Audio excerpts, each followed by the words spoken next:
murder is basic. Let's talk about John McTiernan for a hint.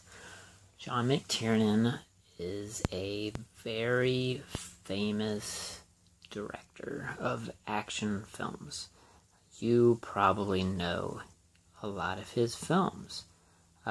He created the original Predator.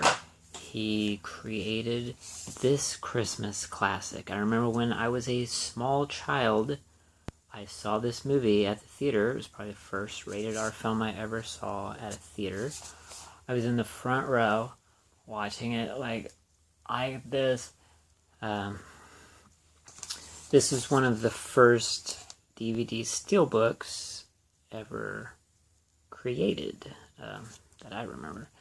DVD steelbooks I had to order all over the place.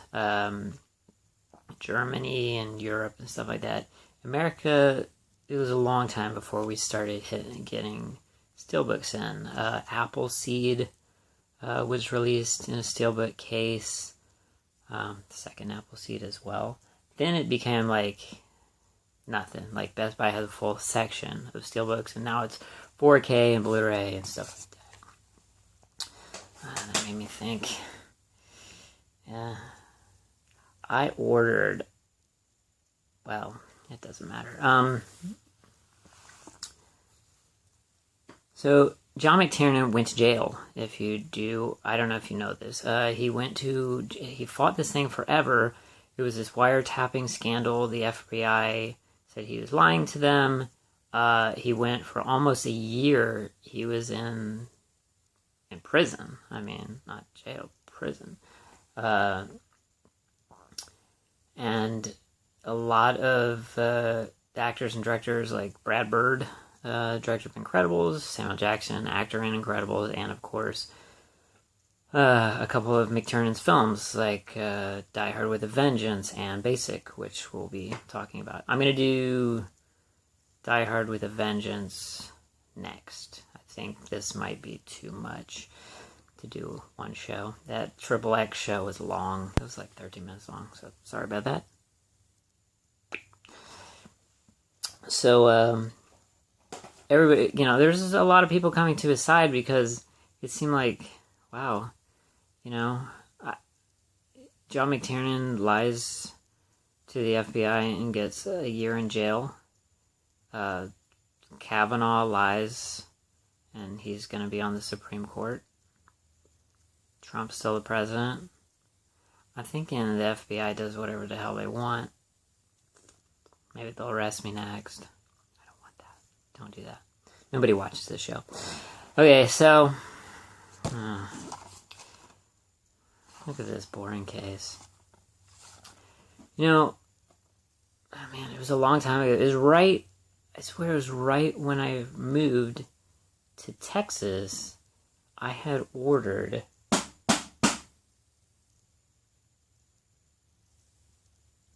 somebody's at the door. Give me a second. So usually it's Jehovah's Witness around this time, and I invite them in. We talk for an hour.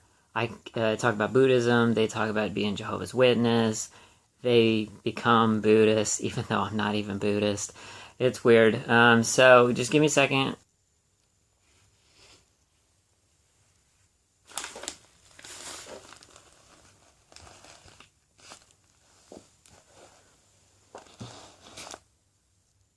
Can't be. I ordered, and it can't be, but it's the name. I ordered a DVD steelbook of Basic when I first moved to Texas. And I just gave up on it. I was like, there's no way. There's no way. It's never gonna come.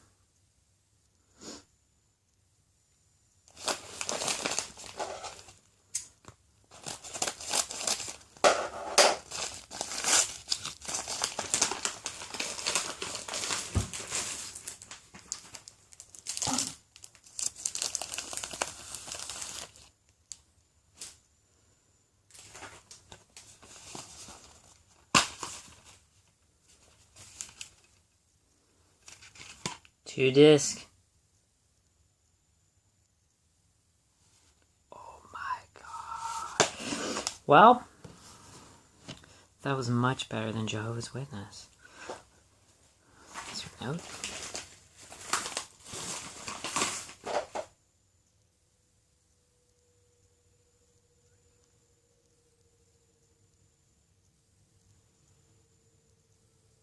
The guy was in a coma the whole time. What a twist! Listen, talk about twists. This movie, basic, whichever one you want it to be. This one, definitely. This is not a favored movie of critics. It sits at Rotten Tomatoes at about 21%. That's what makes the feature, the writer's feature, so interesting. Vanderbilt, what was it? James Vanderbilt. James Vanderbilt, he did write some interesting stuff. He wrote, like, White House Down, which some of his films are catapulted by the actors. Like, they wouldn't be good exactly if it didn't have the cast that it had. But there are also movies that seem like they should be in a cliche area, and they're trying to jump a little bit above it. And that seems to be the case with this film.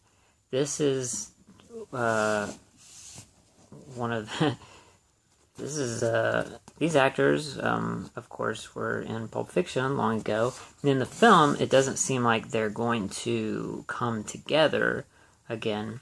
It's John Travolta as this DEA agent who seems like he may have been involved in some bad stuff.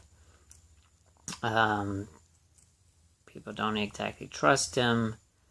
And he's involved with this other younger investigator, and they're trying to figure out what the heck happened with this military training operation where a bunch of people end up dead.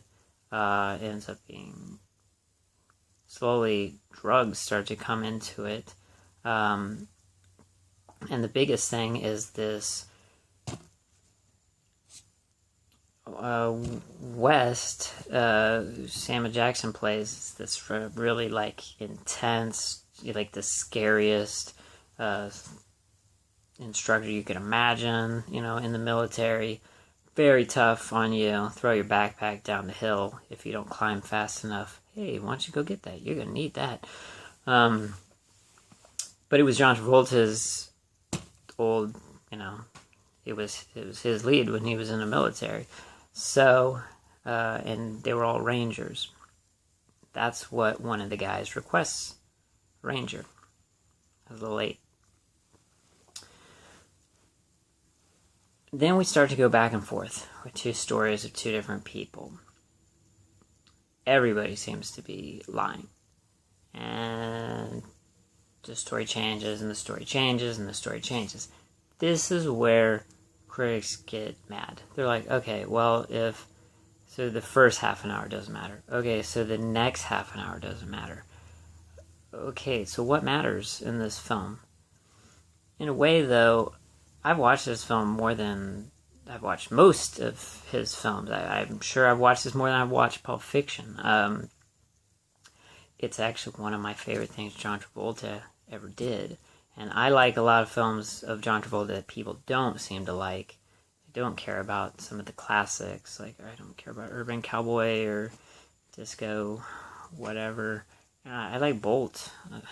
I like him in The Punisher. I think he actually makes a fine bad guy. The things he does in that film are great. I actually like that Punisher film. I think it's perfecto. I wish they'd kept going with that. If you don't agree, sorry. But I would have really liked to send that Punisher with the new Spider-Man. Very interesting. Punisher and Spider-Man are like Batman and Superman. There's a lot for them to disagree about. But they're fun characters to have together. I think Thomas Jane was just light enough. So, we keep going and we keep going and we keep going. What's cool about Sam Jackson in this is you have 3 different personalities to Sam Jackson. You have the crazy person I described before. Then you have this very heroic,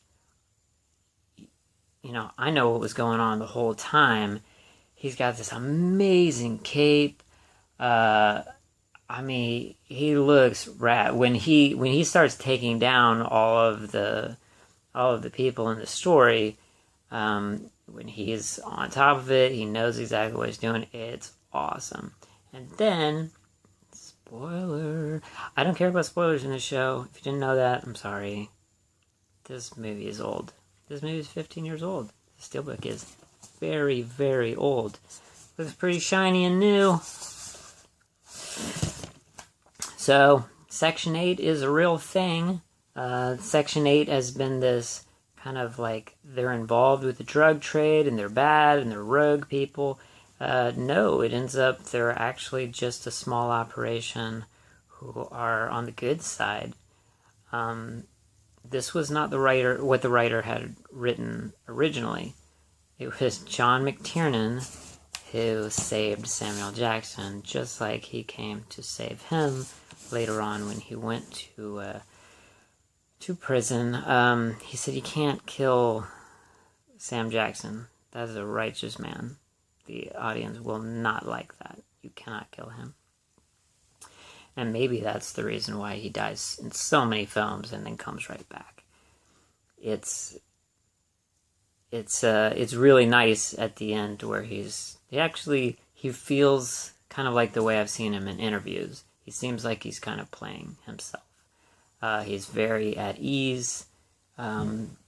He's not worried at all that somebody has a gun pointed at somebody, because he's able to explain absolutely everything that happened. And whether you swallow it is, I don't know. I like the film a lot. Tom Hardy. That's interesting. His name is Tom Hardy. Travolta's name is Tom Hardy. I just saw Venom. It's not so bad. Connie Nielsen. Let's talk about her just 1 second since we're entering the 13-minute mark again. Sorry. I had a surprise. I didn't know. This is amazing. I'm so happy. Her accent kind of flips back and forth. If you try not to pay attention to that, but it's kind of like, sometimes she lays it on thick, and then sometimes it's not there at all, and you're like, it would have been better if it was just subtle. Most of the time, we should just, we're from an area, I moved to Savannah. No one talked like that. No one talked like the Savannah accent. One person. That's it. A waitress on our way there, not even in Savannah, and then the person who ran our apartment. That was it. Everybody else, not so much. It was not Midnight in the Garden of Good and Evil. So when you do an accent, do it subtly, because you're not going to be able to keep up with it. That might be the director's fault. I hope he comes back for Die Hard 6 or whatever, and that's probably what I'm going to call the next episode. I like this movie. So, check it out. It's on TV every day.